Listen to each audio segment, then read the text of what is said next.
Thank you for joining us tonight. My name is Barry Erickson, and I am Community Engagement Coordinator at Wheaton Public Library. Tonight, we are proud to bring you this important information about access to the COVID-19 vaccine. We particularly want to thank Mila Zagalis for taking the time to be with us tonight. Mila is the Director of Community Initiatives at the DuPage County Health Department. In this role, she oversees several focused grants and coalitions, including opioid prevention initiatives. The Community Initiatives Department staff has the pleasure of working with community members, schools, libraries, and other organizations to promote health throughout DuPage County. Related to COVID-19 response efforts, Mila has been involved with the local efforts since last March. She provides support with testing and communications, as well as for the DuPage County COVID-19 Health Equity and Access Response Team. So with so much expertise and this important information to provide, I'm anxious to turn the mic over to you, Mila. Thank you, Barry. Good evening, everyone. As Barry mentioned, my name is Mila Zagalis, and I work with the DuPage County Health Department in our community initiatives area. I'm thrilled to be with you here tonight, and I'm grateful for the time that you're taking this evening to talk with me about the vaccine response in DuPage County, to ask your questions. I'm looking at the Q&A right now, and I see we already have 18 questions there. So what I wanted to let you know is that we're going to focus on a that's going to start with some very basic information, and then we'll work our way into more specifics about the vaccine response. And looking quickly at your questions, I can see that many of you are well versed in the COVID-19 information that's out there, and you've done a lot of your homework. So what I want to be able to do is start at a very overview and then work down into some of the details. We will pause during the presentation a couple of times, and Barry's going to put some questions forward that we can try and answer during this session. But I do want to caution you that, as Barry mentioned, my role in the COVID-19 response has been to provide a lot of support and also in some of our coalition work. So I'm not a physician, so I can't answer medical specific questions for you. And we can talk a little bit about the tiers of 1A and 1B and 1B plus or expanded 1B a little bit toward the end of the presentation, but I will provide a phone number at the end where you can call our main health department line and ask some of these questions directly to our call center staff, and they can help you address some of these issues. So with that being said, we're going to get started this evening, and I welcome your questions as we move along. So taking a look at the picture in front of you, we're going to take a really big picture view of pandemics and of mass vaccination. On the left, you have a black and white picture of some folks waiting in a line, winding around, that you know, they're bringing their families, they're bringing their kids, and they're waiting for a vaccine. I can see there that there's some pregnant women and small children and older people. On the right side of the screen, you see 4 images there, and these are folks that are receiving vaccinations in different locations. Not only is picture in color, which tells you it's more current, but you can see that the clients there are wearing masks, as well as the healthcare providers. There is a person in a car receiving a vaccine, and then it looks like maybe someone in a pharmacy, and someone at a mass vaccination clinic, and someone at their doctor's office. So lots of different opportunities to receive vaccine, sort of in our new mass vaccination clinic, a little different than in the past. I feel the only thing that's missing in this picture, as I think about it, is maybe a picture of a computer or a smartphone, because what has really happened with the evolution of mass vaccination is it's become very dependent upon vaccinations and doing so many times online, and that has brought its own challenges. So, you know, benefits to not waiting in a very long line that you see there on the left, but also new challenges. Additionally, with COVID, which is different than other pandemics, we have also had a testing, and this is new. We haven't dealt with that in other pandemics. So In the beginning part of this year, we spent quite a bit of time learning about testing and making sure testing was available to DuPage County residents so that they could know if they had COVID-19 and they could take the appropriate steps to make sure that they did not communicate that virus to others. So that is a different layer that we've had with this pandemic that we didn't have with maybe polio or H1N1 or swine flu. So what is known about COVID-19? We know that the virus can result in a range of illnesses and symptoms. Some of those symptoms can be very mild. Some cases can be asymptomatic, while others result in severe illness and even death. We don't know how the virus will affect each person, but we do know that adults 65 and older and people with certain medical conditions are more likely than others to become severely ill. And we're learning more about how this virus impacts us both short-term and long-term as we move further into this pandemic. We know that there are other ways to prevent COVID-19. We know that we are now wearing masks. We are trying to avoid close contact with others, meaning staying at least 8 feet apart. And sometimes it's hard to judge that if you're having a conversation with someone. So I like to think about that as staying 2 arms lengths from other people. If you find yourself in a conversation and you're getting a little close, remind yourself to take a step backward, give yourself a little bit of space. Avoiding crowds and poorly ventilated spaces is another way to prevent COVID-19. Washing hands often with soap and water, always a good public health measure, is extremely important today with COVID-19. If you can't use soap and water, you don't have access to a sink, another option is to use an alcohol-based hand sanitizer with at least 60% alcohol if soap and water are not available. Try to avoid touching your eyes, nose, and mouth with unwashed hands.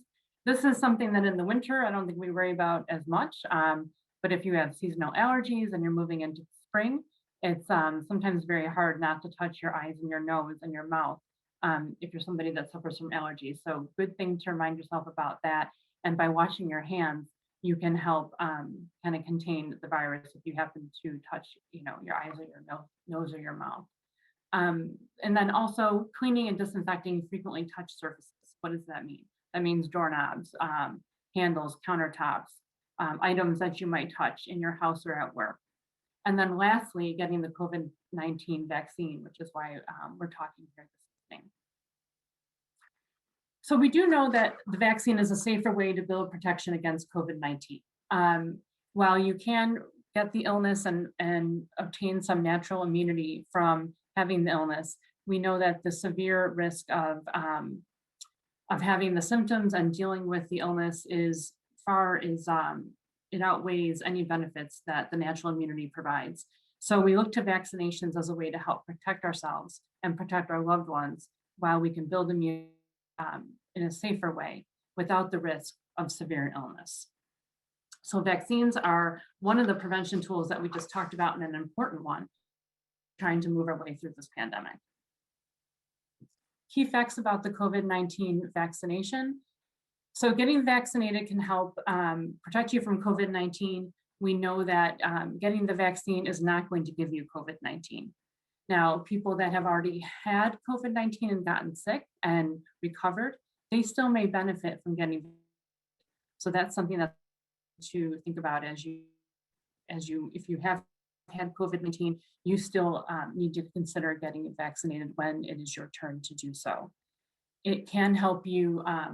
A vaccine also can help you if you do get COVID-19. It can reduce your symptoms and give you a much milder case. So that's very important. On this last corner of the slide here, it talks about that COVID-19 vaccines will not cause you to test positive on COVID-19 viral tests. So if you go for one of those PCR tests, the COVID-19 vaccine will not cause you to test positive on that test. However, it may cause you to test positive on an antibody test.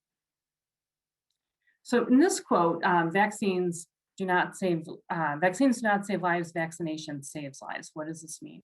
So just because we have a vaccine doesn't mean that we're going to see deaths greatly reduced. What will help reduce severe illness and save lives are people getting vaccinations. So that means vaccines, right? And that's one of the things that I know questions are building about right now.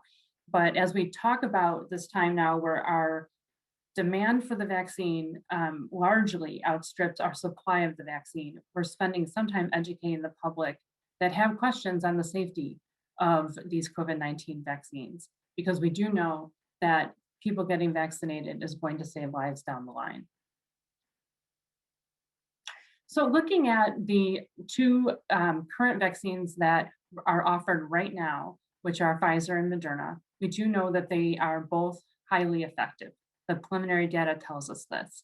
Those are mRNA viruses or vaccines, I'm sorry.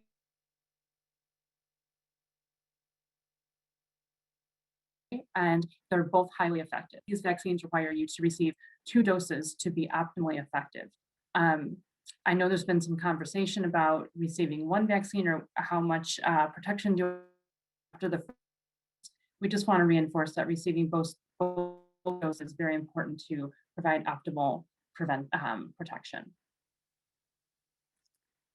Just last week, we heard that the new Johnson & Johnson vaccine received the emergency authorization. So that was very exciting to hear that the FDA had provided approval for the J&J vaccine. This vaccine is also highly effective and also safe. It is a 1-dose vaccine, so that is a big difference between this vaccine and the other 2 we just discussed. It also does not require the same freezer temperatures and handling that the Pfizer vaccine requires. This vaccine has been approved for those 18 years and older. Right now, the Pfizer vaccine is the only one that's approved for those between the ages of 16 and 18. Both Johnson & Johnson and Moderna are approved for those 18 years and up. So there are a lot of questions and some concerns that we've seen where people are thinking this vaccine came to market very quickly. We are addressing those concerns and wanting to assure that not only were the clinical trials done and completed, they were accelerated, and that was done through a large investment, both here, in the United States and internationally. So there was a large infusion of resources to bring the clinical trials very quickly, to make sure that we had prioritization by the CDC and the FDA to look at these vaccines.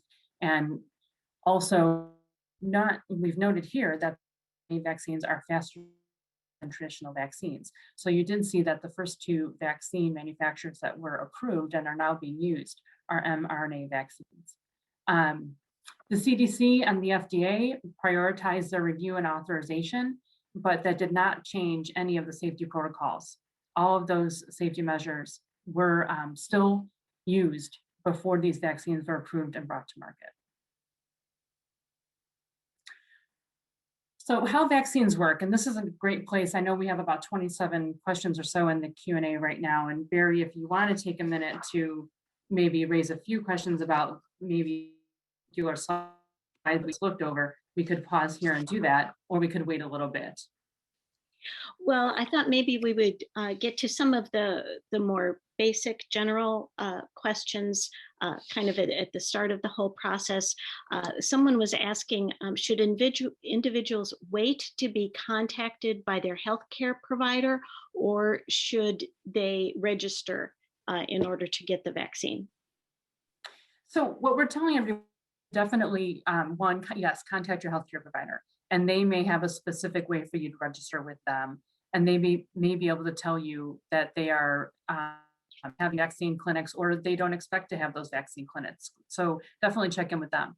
I would also, if you can, register for any of the Walgreens or pharmacy type options. So Mariano's, Walgreens, CVS, Meijer, anybody that has online registration and you can register for, you should do that. And then you also want to register with the DuPage County Health Department's registration, and you can do that online. We have another option though, if you don't want to, if your preference is not to register online and maybe you don't have an email address, or you're just more comfortable with somebody on the phone and getting information about the vaccine process at the health department. Our mass vaccination site is at the DuPage County Fairgrounds. It's by appointment only, but we do have a phone number I'm going to share with you toward the end, and you can call and speak to our call center representatives there. We have increased our capacity to deal with COVID volume questions.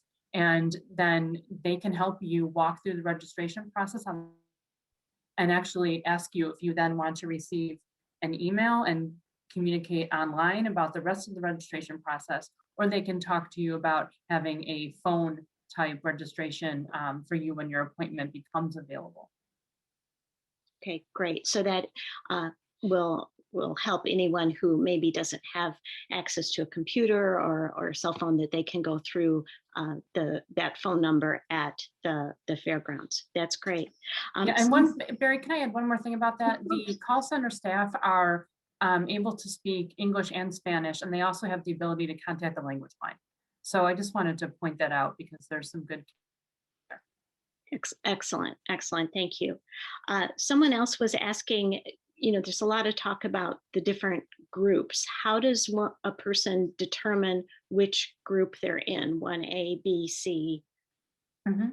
So a good general information on this is available online again. So the Illinois Department of Public Health has outlined who is in Tier 1A, who is in Tier 1B, and who is in Tier 1B+, or sometimes we're calling it expanded Tier 1B.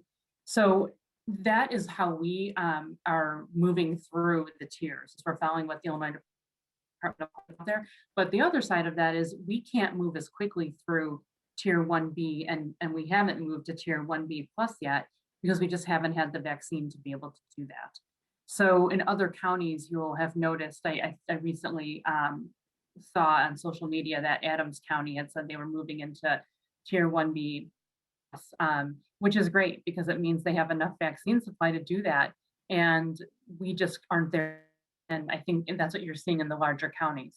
So DuPage County, being the second largest county in the state of Illinois, is looking at large numbers of Tier 1A and Tier 1B folks before they get to the expanded group.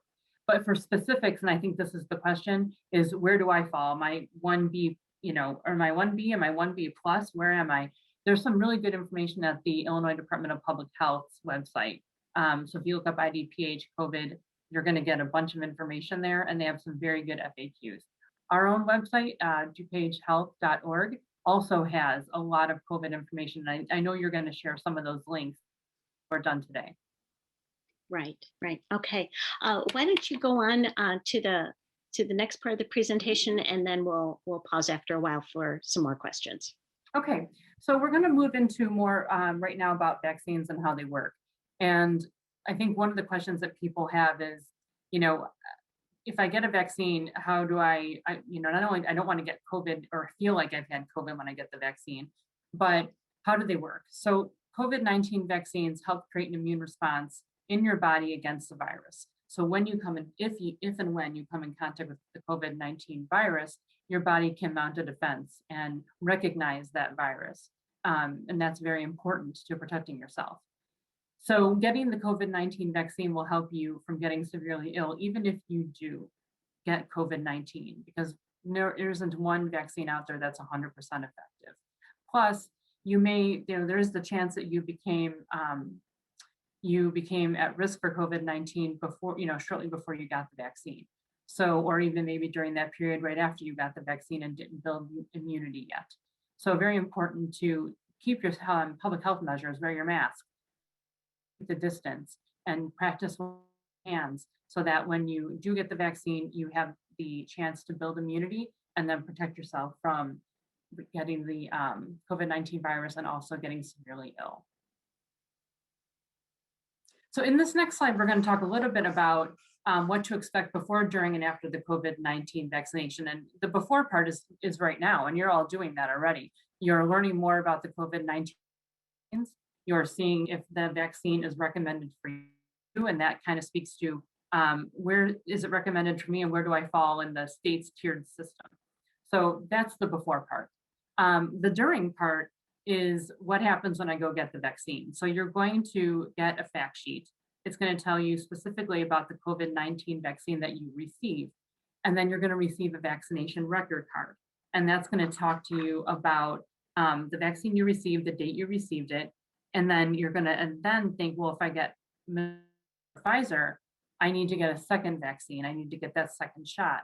So after that, what you can do after you leave your vaccine appointment, the first appointment, is to enroll in Vsaf. And Vsaf is another online tool. It's actually a smartphone tool that the CDC has put together that will use text messaging to remind you about your second shot. It's also a place that if you're experiencing side effects, you can report those side effects into Vsaf. So these are the important steps that you need to take during and after you receive the COVID vaccine. These are tools, again, that are available to you online with Vsaf, but I think that you can also call your healthcare provider if you think that you're experiencing any side effects of the COVID-19 vaccine.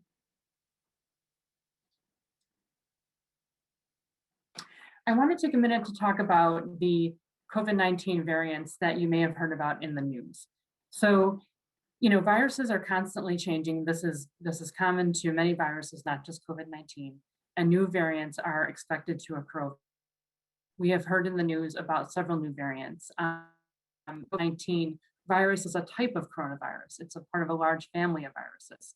Some of these variants sound very, and we do know that the UK variant has been detected in DuPage County and also detected, I think there are at least 42 cases throughout the state of Illinois. So the viruses are out there. We know that right now we are experiencing some nice things happening in the community. Maybe we're returning to work, or kids are returning to school or sports, and people are able to dine in restaurants and kind of be out in public more. But right now, with the variants that are beginning to show up, we want to make sure that we are diligent about wearing a mask, watching your distance, washing your hands, and of course, when you can get the vaccine, get the vaccine.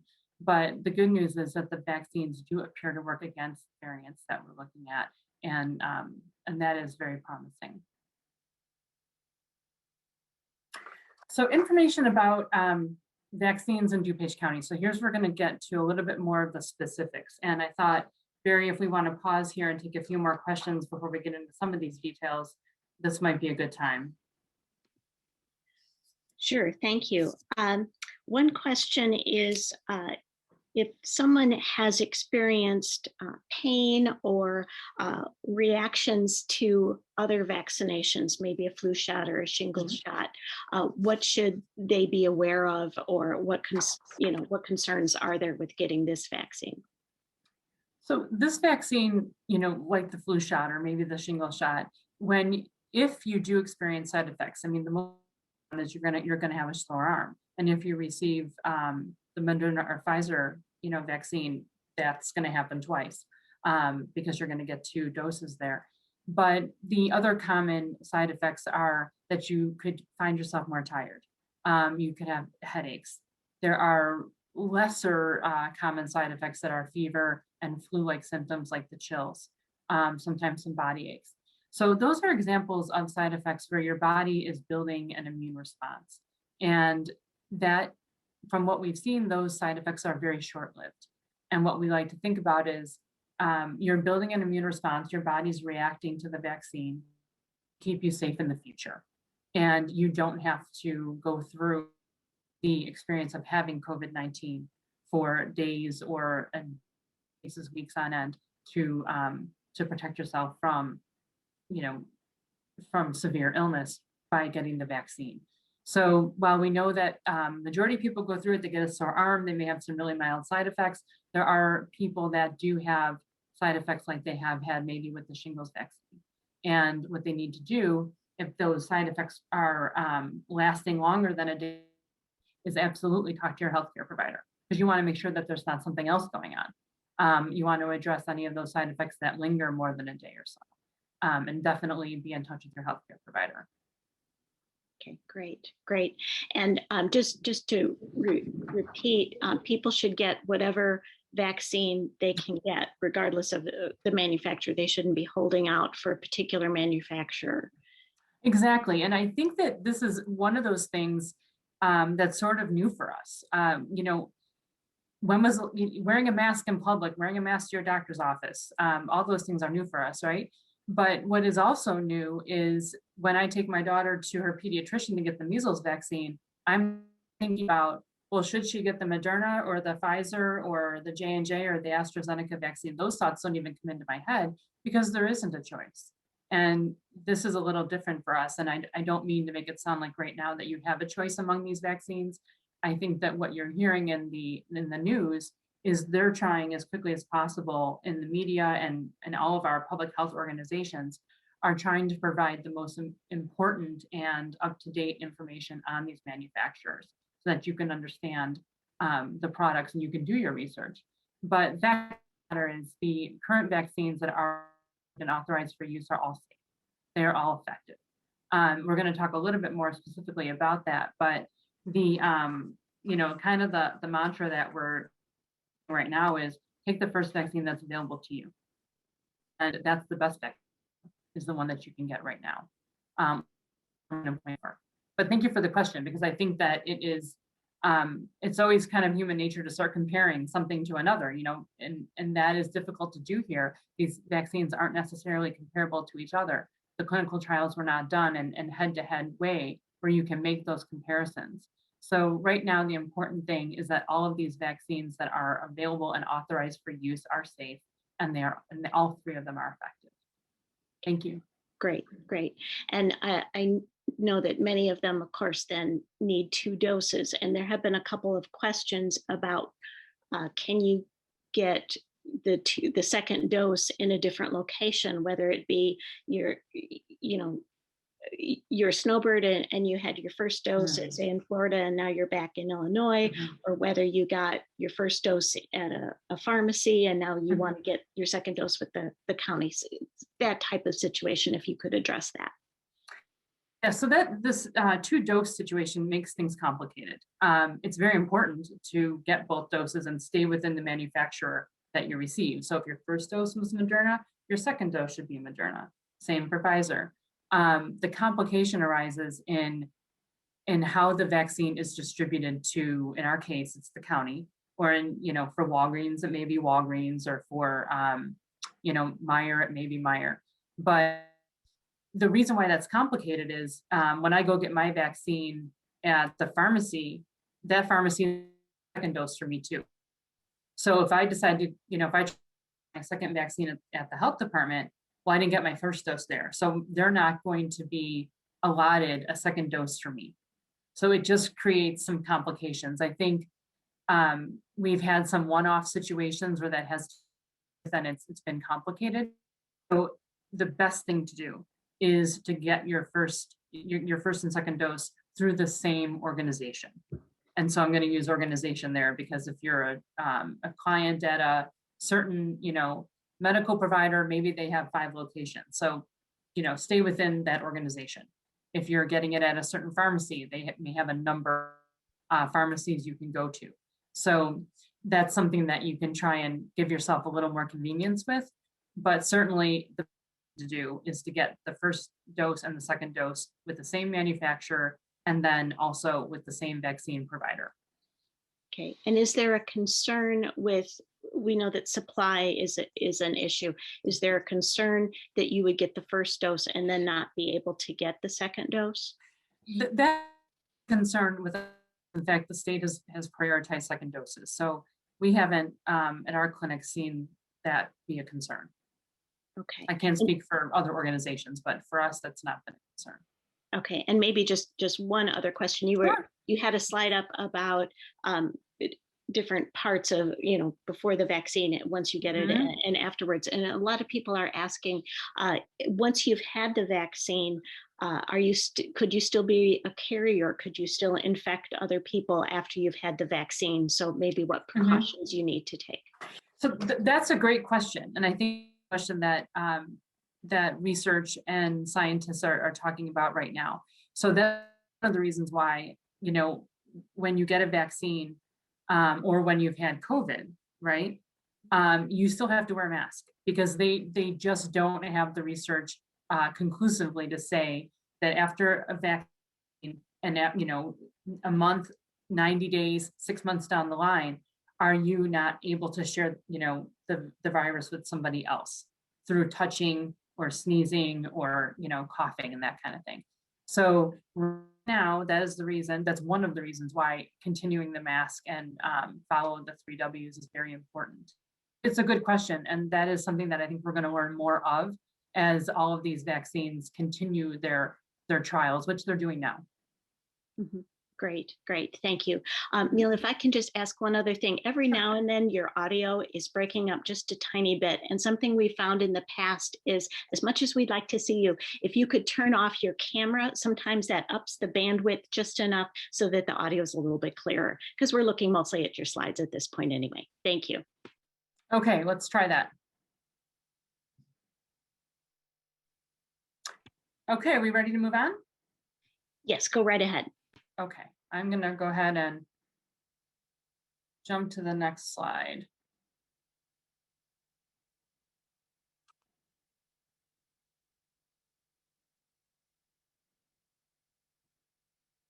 Okay, I believe, Barry, we just kind of left off talking a little bit about supply there at the end. So hopefully my audio is a little better and you can hear me okay, and I'm going to keep on going here. Sounds talking about, great, okay, thank you. So this is just a graph showing you we're into our 11th week of providing vaccines in DuPage County. So right now, and there's an asterisk there on the lower right, that this data only represents the vaccines allocated to DuPage and not any state or vaccine allocations that may have gone to retail pharmacies in DuPage County. So what does that mean? That means that if Walgreens or Jewel or somebody has a pharmacy that has vaccine coming from a state or federal allocation, that's not included here. This is only vaccinations that are coming to the county health department that we are then sharing with vaccine providers in DuPage.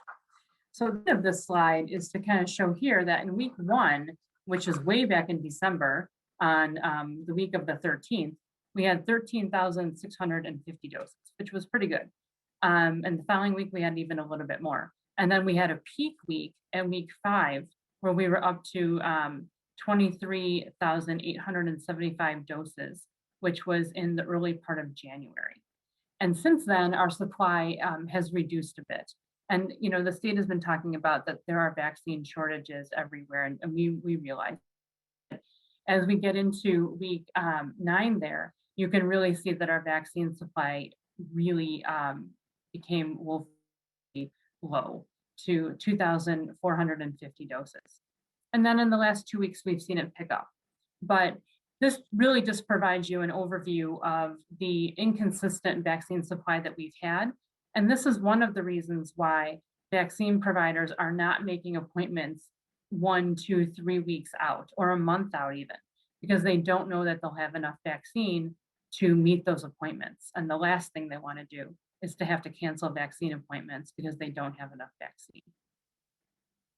So you can see here, there's an average there that our average per week is around 11,148 doses, but it's been pretty unstable. So we're hoping that instability kind of levels off in the second part of March here, and we start to see more vaccine coming.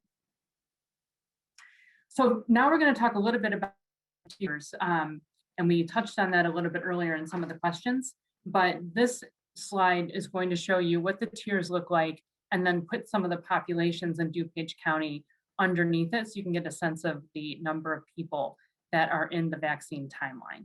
So phase 1A are healthcare personnel and then congregate care staff and residents. So that means long-term care facility staff and residents. And we started that, like I said, in the second part of December.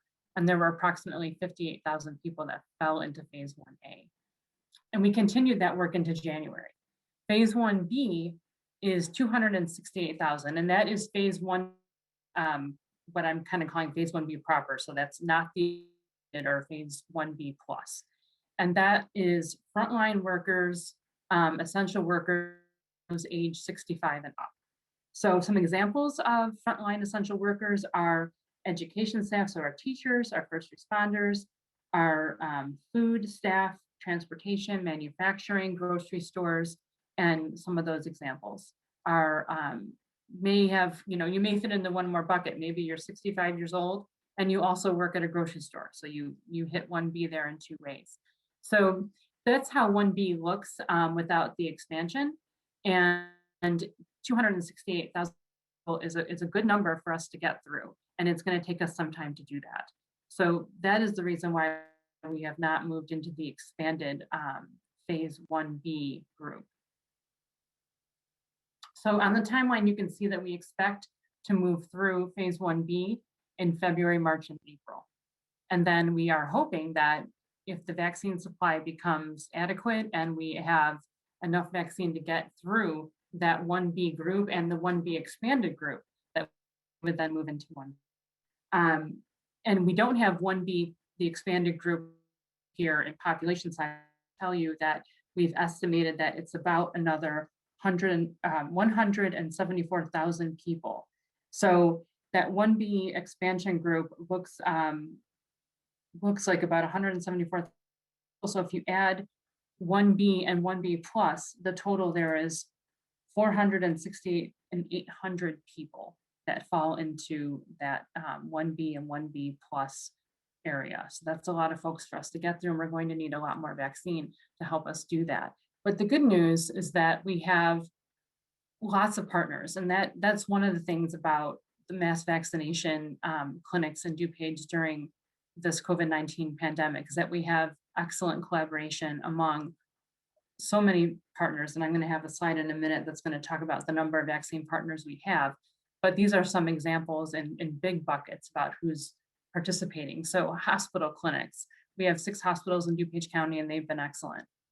Pharmacies, outpatient clinics, employer-based clinics, and the health department.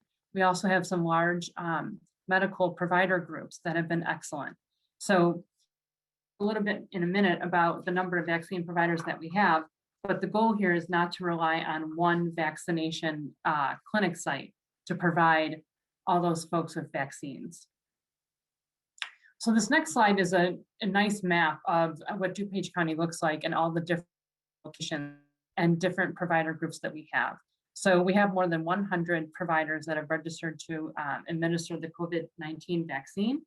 This is an excellent collaborative effort on behalf of all the healthcare providers, pharmacies, and healthcare systems to vaccine. And the capacity of this group, they could provide greater than 50,000 vaccines each week if we had enough vaccine to meet that goal. This next slide, here we're looking at kind of a listing, and this is available on the Illinois Department of Public Health's website. You can also get to it through our website, where we're showing that DuPage County has administered 200,012,635 vaccines. We have fully vaccinated over 65,000 people. You see our population there. And then the percentage fully vaccinated in this slide is a little over 7%. And then that was as of yesterday. This data is actually updated daily. So as of today, when I looked, we were over 7.5% fully vaccinated. So I know that for all of you that are with us tonight, that unless you've been vaccinated, this is still sort of a difficult thing to think about, because yes, we've vaccinated a lot of folks, but if you're someone who's trying to get a vaccine appointment or you're waiting, this is still very frustrating. And we try to answer as many questions about how to get an appointment as we can, and we're going to talk a little bit in a minute about calling the call center to get a little more information about this. But the point of the slide is to show you that in the state of Illinois, 2.9 million people have been vaccinated or have had vaccines administered to them. And that's just it's only a little over 7% of the, but it's still a good number. And as you see more sites open up, that number is going to go up. I know this week we've heard about a mass vaccination site at the United Center, focused on those 65 and up. While that's not in our county, we are excited that it is in the county that is neighboring ours, and we hope that people take advantage of that clinic if they can. This next slide gives us an idea of the demographics of those doses that have been administered. You can see on the far right, the gender difference from female to male is pretty significant. Keeping in mind when you're looking at this, that in the beginning, we were vaccinating healthcare professionals and folks that fell into 1A. So it could be that some of this data that you're looking at has the 1A folks and then the beginning of the 1B group in here. but we do see a heavy female demographic there. The middle graph looks at the age of our doses administered. So if you can look at the orange portion of that, there have been over 85,000 doses administered to those 65 and up. And then in the blue portion, we're showing 16 and up there because we do have Pfizer that goes to 16 years old. And those folks are going to have fallen into the essential worker or healthcare provider bucket. And on the left there, you can see that we do a breakdown of race and ethnicity. So you can take a look at of how that looks. I want to note in there that we're relying on this information from Illinois Department of Public Health, so you can get this information on their website. There's a portion, sort of a large portion there in green that's unknown that we can't attribute to a race or ethnicity, but we are tracking that data and paying attention to the health equity around where vaccines are going and the impact that COVID-19 has had on some of our different racial and cultural demographics. So this next slide talks about what to do after vaccination. So we talked a little bit about enrolling in Vsaf, and that's really important. If you have a question about your health after vaccination and those maybe you've had some side effects and they've been persistent, please call your doctor, nurse, or clinic. It's important to still cover your nose, to keep that distance of 6 feet, to avoid crowds and poorly ventilated spaces, wash your hands, and clean and disinfect as much as you can throughout the day. This next slide looks at vaccine registration. So this is the slide that you may all have looked at this already. This is available on our website. We have put it out there on our social media, our Facebook page, encourage people to share it. And this link is what takes you to the registration page for the DuPage County Health Department's mass vaccination clinic. We encourage residents to explore all options for vaccines. So, in the case of my family members, they've signed up for all of the pharmacy options. They've signed up for I live in Cook County, so, they've signed up for Cook County Health Department's alerts, and we're just doing everything we can to stay on top of those opportunities for appointments and looking at where our first available vaccine is for us. And then we take that appointment at whichever location you can. The vaccine, whether it's Moderna or Pfizer, and down the line, maybe it's the J&J vaccine, is the same no matter where you get it. So we're all in that area right now where the demand far exceeds our supply, and it's probably going to take several weeks or several attempts to get an appointment. So we know this is a experience in patience and persistence and probably a bit of frustration, but we are working as best as we can to bring more vaccine doses to DuPage County.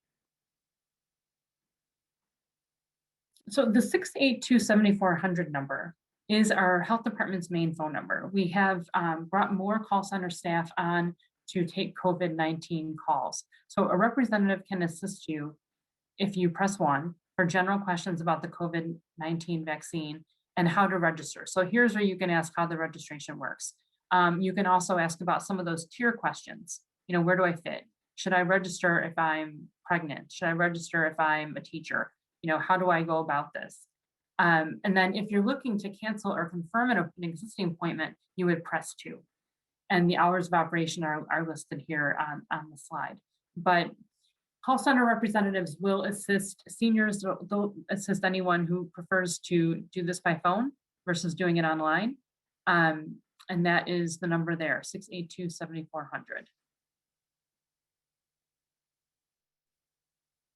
This next slide is actually a vaccine confidence survey. So today, I imagine most of you are on with us because you are interested in the vaccine, you're looking for ways to find vaccine appointments in DuPage County.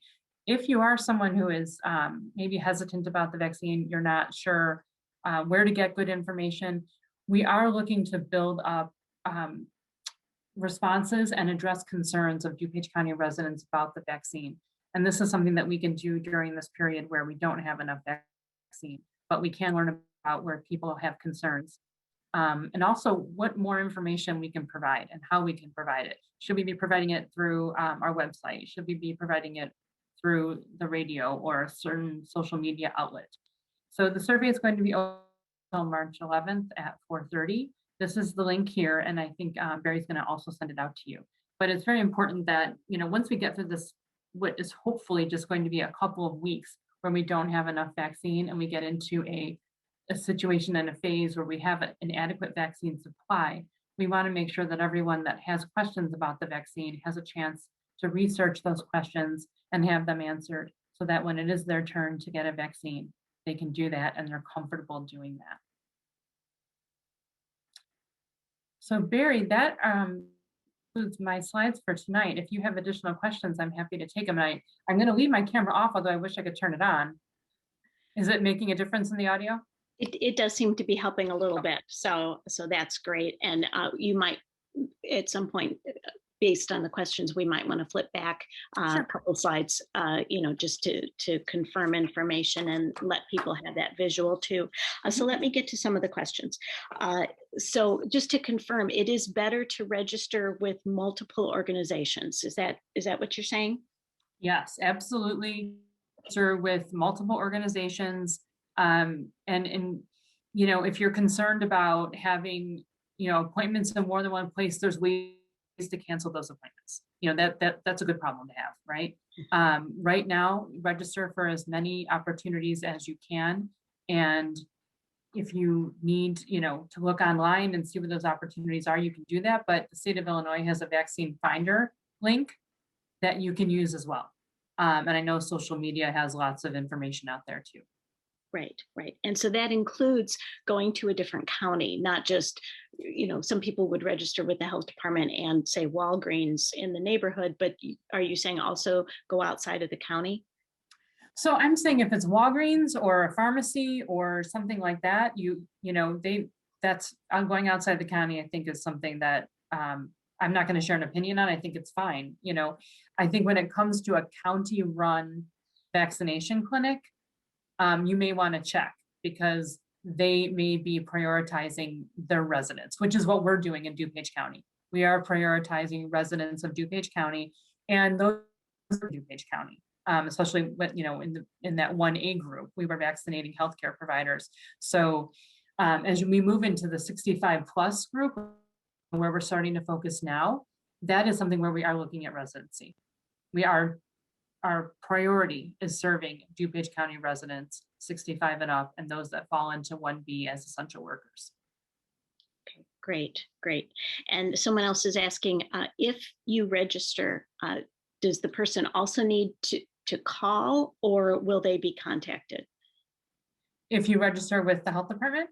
Yes, I believe that's the question. If you register with the health department over the phone and you request that your communication is done by phone, they're going to call you. They may text you if you're okay with that.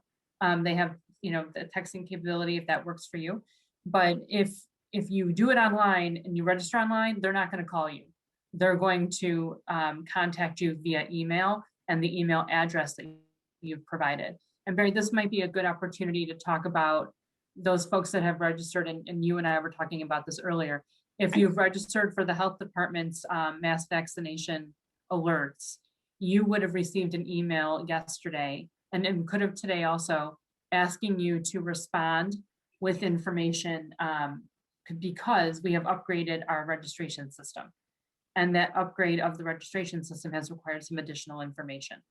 So that if for some reason you got this email and you deleted it or you didn't know what to do with it, call the health department and ask them about, responding to it, because we do need you to respond to that email by March 11th. And what we're trying to do with that is determine, one, who's still interested in receiving a vaccine and gather that information. Two, if you have received 1 dose or 2 doses, we're looking to know that too, because we understand that people are registering in multiple places and they may end up getting their vaccine somewhere else. And that's okay, but we want to give them a chance to tell us that so we can kind of take them out of the line there, and also not send them emails that maybe they don't want to receive anymore. And again, March 11th is our date for that. So we want to have them respond to that email by March 11th. And if there's any concerns, they should call the health department. Okay, great. Thank you. And someone else is asking, will the appointments for, if it's a 2-dose vaccine, will both of those appointments be made at the same time? Or will dose 1 will there be an appointment for dose 1 and then later an appointment made for dose 2? No, that's a great question. So right now and in the past, what we've done is we've made the first appointment, and then you will receive a second link, usually a week or so later, for that second dose appointment. I think we're getting a little more effective at that, but I have not heard that we are making both appointments at the same time. So that could change, but for right now, my understanding is that you're going to make that first appointment, and then you'll receive a second email link for your second dose. Okay. And someone is asking, obviously with the health department, we're going to be sending out the links to register with you. But if someone is looking to register with multiple organizations, what would be some ways to do that? I think you could use that vaccine finder tool and take a look and see what is convenient for you. If you're looking at, registering through a pharmacy, that they sometimes use a zip code search. So, it's going to be different for every provider. I can only speak for the health department and how we have one mass vaccination site, but we have over 100 vaccine providers. So when you do receive the email from us, you could be going to our fairground site, or you could be going to, one of the hospitals, or maybe a pharmacy that's partnering with us on some of our efforts. So I would say, use the vaccine finder. If you're a DuPage County resident and you haven't registered with us yet, you should do that. And what we hope to have is a vaccine supply that will allow us to open up more appointments, more first dose appointments, that is, in the coming weeks. Right. And that vaccine finder is one of those links that we'll be sending out in conjunction with the webinar tonight. You mentioned the fairground site, just to confirm that is open, and is it wheelchair accessible? It is. Yes, it is. And I'm going to just mention again that it's appointment only. And, now that we're fortunately dealing with better weather, I think it's going to make things a little bit easier. But yes, it is wheelchair accessible. Okay. There have been a lot of questions about how to find out if a person has pre-existing medical conditions, anything ranging from, a pulmonary problem to respiratory issues to pregnancy. What's the best way to find out which group you fall into? So, the best way for me is to look. You can either look at our website at dupagehealth.org, or you can look at Illinois Department of Public Health, and they have listed the conditions there in the expanded 1B, because it sounds like we're talking about expanded 1B there. That's where you kind of get into those very specific chronic disease or debilitating disease areas. So, in the news, it was recently mentioned that they've added obesity, and asthma's on there, I believe. Pregnancy is there. So you're going to see those added, and they may change. So what I would say is check back, look at the Illinois Department of Public Health's tiered system. They sort of set the guidelines, and then local health departments follow them as best as they can, depending on what their vaccine supply is.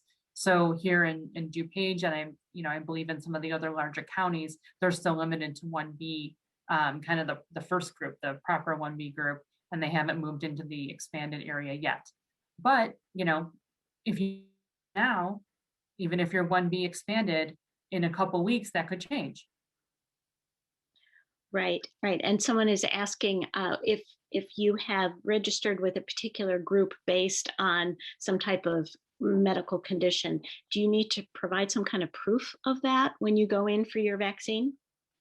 That's another great question. And that's because we haven't moved into the 1B plus yet.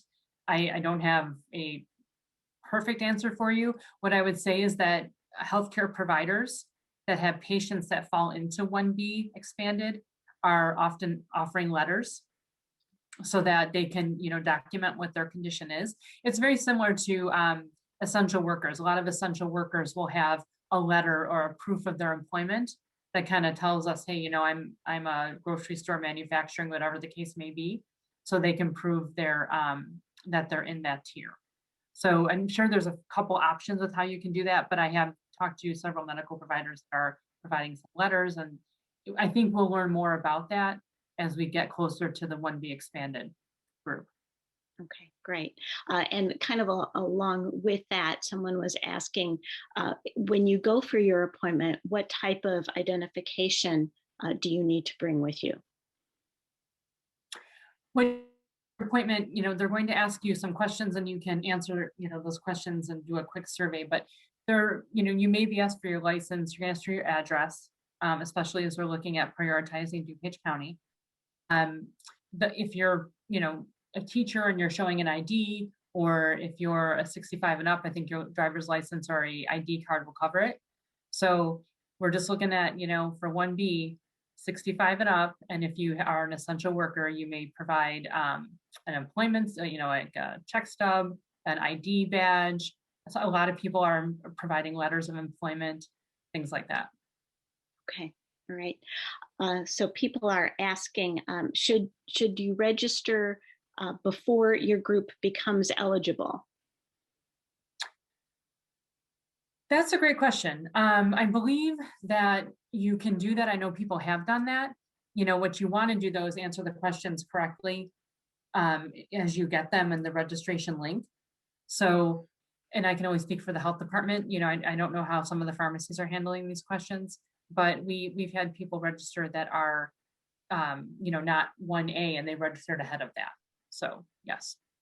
Okay. They should register. Right.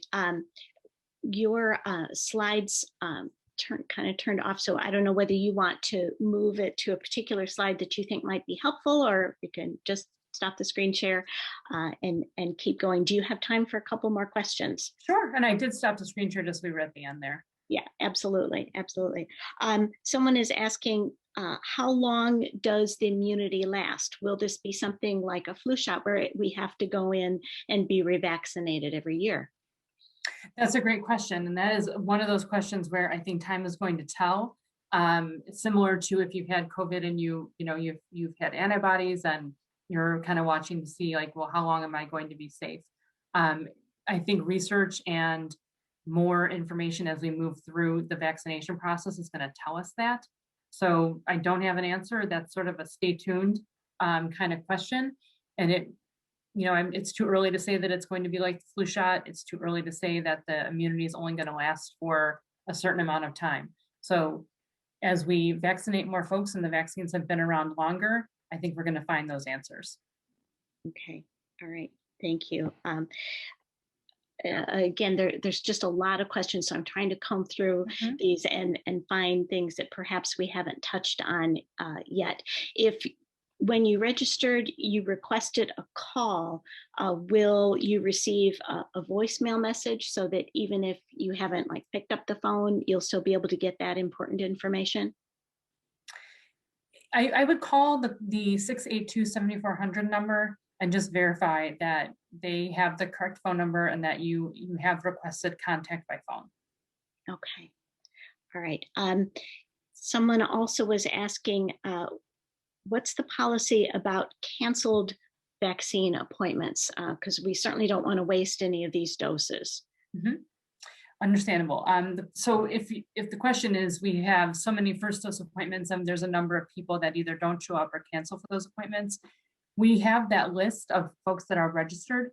And so within the timeline of when that vaccine needs to be used, we pull patients from that list and put those into those and provide them those appointments in the order that they register on our health department site. Okay, thank you. If someone is experiencing some type of illness, maybe just a cold, when it's time for them to get the vaccine, should that impact whether they go or not or reschedule? Barry, say the first part again. If someone has some type of illness like a cold or some type of illness at the point of their appointment time. So that is a question I would call and talk to your healthcare provider about. And they're going to ask you questions of what they're going to talk to you about your symptoms. It's an important thing to do before you go for the appointment, because there are times when maybe you need to delay that vaccine appointment, but it may be just fine for you to continue getting the vaccine. You need to really check with your healthcare provider. Okay. Again, I'm just trying to scroll through these these questions. They may not be in any particular organized order at this point. If someone is just on the brink of turning 65, will they be able to change their group in order to get the vaccine a little bit faster? So if they're turning 65, maybe in April. 65, say in a couple weeks, or if it's coming. Yeah. So I would say, yes, you would be able to go in there and maybe call the call center and tell them you've registered, you're now 65 years old and you fit into 1B. That's a great question. I would definitely call on that and verify that you can make that adjustment. Okay. Let's see. Again, I'm just kind of scrolling through these and see if a person signs up with multiple organizations like we've suggested, and they receive the vaccine from one location, should we go ahead and make the effort to cancel at with those other organizations? I think it's helpful if you receive, if you're going to receive your vaccine. I think, yes, it's helpful to do that. It allows those providers to, give that vaccine appointment to somebody else. So that's a very conscientious thing to do. Sure. Lots of questions about the timing. Any idea, when we're going to be able to open up to another group or expand, perhaps receiving the J&J vaccine? I don't think you have a crystal ball there, but no, it's a great question. I anticipated that one because the J&J vaccine has really been in the news. So we don't have any direction yet from Illinois Department of Public Health on when we'll receive the J&J vaccine. We're really excited that there's a third vaccine that is manufacturing and providing a safe vaccine, and we're hoping to be able to use it as soon as it becomes available, but we don't have anything yet. I think that one way, because we've talked about a couple different questions here that either I don't have answers to today or they're sort of evolving.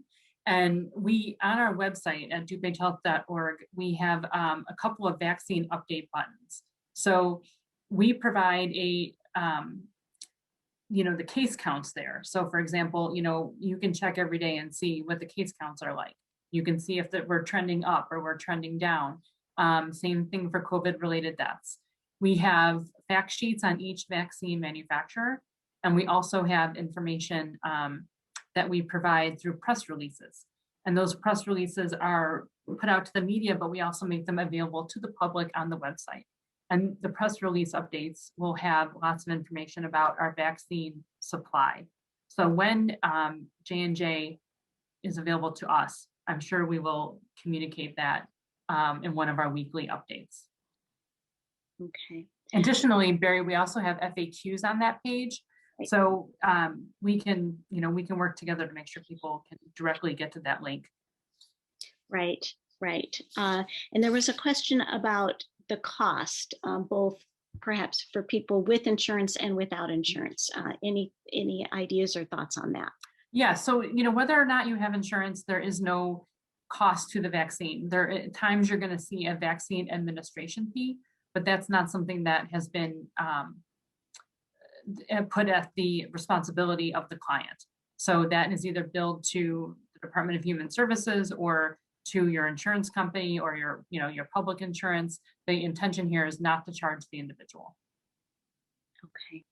All right. Well, as I'm scrolling through these questions, I think we've touched on most of them. So I will toss it out there. If you feel like your question hasn't been answered, we're going to wrap things up a little bit, but go ahead and enter that in the Q&A if there's something that you want to be sure that we get to that you feel hasn't been answered yet.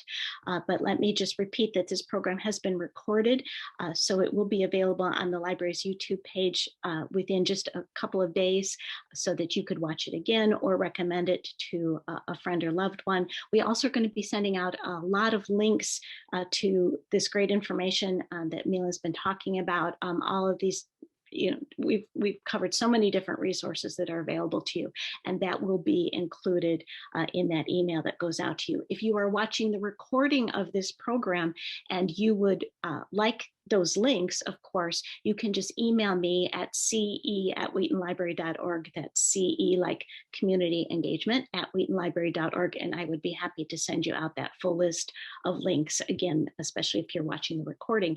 And so this won't be sent to you. I had invited people to ask a couple more questions. So I'll go back to the Q&A there and see if there's anything else. People have been concerned about children. Mila, I don't know if there's any news about that, when they would be vaccinated and what would be safe for them. Yeah, so at this time, the Pfizer vaccine is the only one that is recommended for those 16 to 18 years old. The other two are 18 and up. So those research trials and clinical trials for children are being done now. So that's another stay tuned. Right now, we do not have a vaccine that's approved for use in children. So that's kind of a, let's see how those vaccine trials go, and hopefully we get some news soon. Barry, while you're looking at the Q&A, I wanted to mention something because I saw that Catherine had put a question here, and it's about re-registering. So I just wanted to touch on that again because of the timing of this presentation tonight and the timing of the health department upgrading the registration process kind of coincide. So I just wanted to reinforce the fact that if you have registered with us at the health department, you likely received an email yesterday or today asking you a couple of questions and asking you to update your registration with more information. You definitely need to do that. And if for some reason you have received the vaccine or you don't want to receive those email updates, you can opt out. But more importantly, to stay in that registration system, you need to respond to that email by March 11th. If you have any questions about that, please call the health department at 630-682-7400. Yeah, do you want to say that phone number one more time, just in case somebody's writing it down? 630-682-7400. And again, I'm just scrolling through these questions. Someone does bring up an issue that I think we mentioned in your introduction is something that you are focusing on. I know that you're involved in this health equity and access response team, and they're concerned about people of other races and the disabled receiving this information and getting registered and getting the vaccine. I don't know if you want to speak a little bit to that. Yes, and we're going to continue to provide some information on our website about that too. But we do have a coalition, it's called HEART. So the acronym is HEART, and that's the Health Equity Access and Response Team for COVID-19, that is looking at making sure vaccines are distributed to communities that have been disproportionately impacted by COVID-19, and also races and ethnicities and community groups that have been disproportionately impacted by COVID-19. So we do have a group that's addressing that. We have representation from the NAACP. We have representation from several Latinx organizations and individuals. We also have representation from Health and Human Services, the DuPage Federation, and the DuPage Health Coalition, which specifically addresses people that need health insurance and health care and do not fit into Medicaid or Medicare. So we have lots of folks that are contributing to that. And if you're interested in that, I can send you some information to be a part of the response of the email that we're going to do, Barry. Okay, great. Thank you. Yeah, that's very important. Okay. I did see another question here that I wanted to jump in right away with is someone had asked if you and your husband, or let's say, you're a household of 2 or 3 and you fit into the 1B category. Yes, you need to register every person individually. That's very important. So you're not registering yourself as a household or a couple, or you and your spouse or you and your partner. You're registering yourself individually, and then you're going to make a second registration for the other person. Okay, good. Okay, well, I think we could answer questions for a very, very long time, but hopefully most of them have been answered, and again, we're going to be sending out the links to all of those great resources. Thank you so much, Mila, for doing this for us tonight. This was great information and so important for our community. We really appreciate all of the time and effort that went into putting this together, and your time, of course, in the evening here presenting it to us. So thank you very much. And again, if you're watching the recording of this program and you'd like those links to those resources, just contact me at ce@wheatonlibrary.org. That's CE like community engagement at wheatonlibrary.org. So with that, we will say good night. Stay safe and healthy, everybody. And we hope to see you again very soon. Good night.